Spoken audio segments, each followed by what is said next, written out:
आमदार हितेंद्र ठाकूर यांच्या नेतृत्वाखाली दिनांक 4 जुलै रोजी पावसाळी अधिवेशनात आमदार राजेश पाटील यांनी वसई विरार शहर महानगरपालिका मधील वाढती घरपट्टी आणि पालिकेत सध्या स्थितीत प्रशासकीय राजवटीत अधिकारी वर्गाचा मनमानी कारभार आणि ढोबळ प्रशासनाबाबत विधान भवनात लक्षवेधी प्रश्न उचलून धरले आहेत। थोडा वेगळा प्रश्न आहे, परंतु अतिशय महत्त्वाचा। वसई विरार शहर महानगरपालिकेमध्ये जो माझा मतदारसंघ आहे त्याच्यामध्ये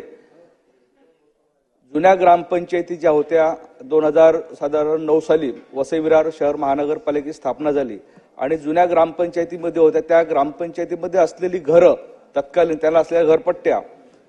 या बाबतीमध्ये आत्ताच्या महानगरपालिकेमार्फत एक सर्वे चालू आहे आणि हा सर्वे चालू असताना तिथे कर्मचारी जातात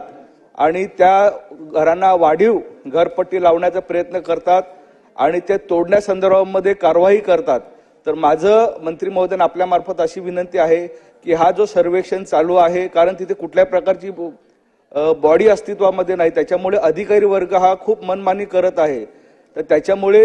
हे जे सर्वेक्षण आहे आणि